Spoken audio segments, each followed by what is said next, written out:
নমস্কার প্রিয় দর্শক বন্ধু, প্রিসাইডিং অফিসার বা পোলিং অফিসারের দায়িত্ব থেকে মুক্তি দেওয়া হলো বিএলওদের। তার সাথে এবারের যে ইলেকশনে পোলিং পার্সোনাল তৈরি করা হবে সেখানে সম্পূর্ণ ফিমেলও থাকতে পারে, না হয় মেল ফিমেল দুটো মিলেই করা হবে। তার সাথে বলা হয়েছে সেন্ট্রাল আর্ম পুলিশ ফোর্স কীভাবে ডিপ্লয়েড হবে, এই সকল নিয়ে একটি নোটিফিকেশন এসেছে 6 তারিখে ইলেকশনের তরফ থেকে, office of the chief electoral অফিসারের কাছ থেকে। আসুন আমরা এই নোটিফিকেশানটা দেখে নেব যে এই নোটিফিকেশানে কী লেখা আছে।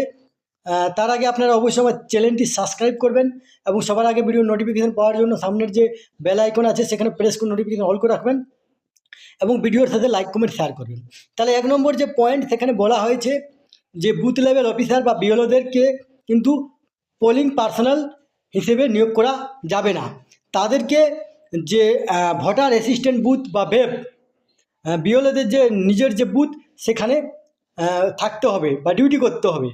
এখানে আবার বলা হয়েছে, একটা কথা হচ্ছিল যে যদি কোনো ক্যাম্পাসে 2টো বুথ আছে তাহলে একজনকে নিয়োগ করা হবে, একজনকে কিন্তু পোলিং পার্সোনাল হিসেবে ব্যবহার করা হবে। তার জন্য এখানে 2 নম্বর পয়েন্টে কিন্তু পুরো লেখা আছে যে প্রত্যেকটা বুথের জন্যই কিন্তু ভ্যাব তৈরি হবে এবং সেখানে প্রত্যেক বিএলও কিন্তু এই ভ্যাবে ডিউটি করবেন। এরপরে এখানে 3 নম্বর যে পয়েন্ট সেখানে বলা হয়েছে যে যদি কোনো ফিমেল যে পোলিং পার্সোনাল থাকে সেখানে তো লেডি কনস্টেবল যে lady central arm police force নিয়োগ করতে হবে। যদি কোনো পার্টিতে একজন লেডি থাকে তাও কিন্তু এই lady central arm police force কিন্তু নিয়োগ করতে হবে।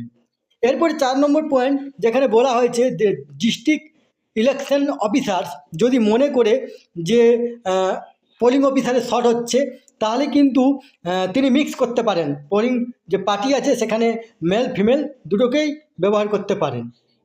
এই তথ্যটি আপনাদের সাথে শেয়ার করলাম। সুস্থ থাকবেন, ভালো থাকবেন, ধন্যবাদ।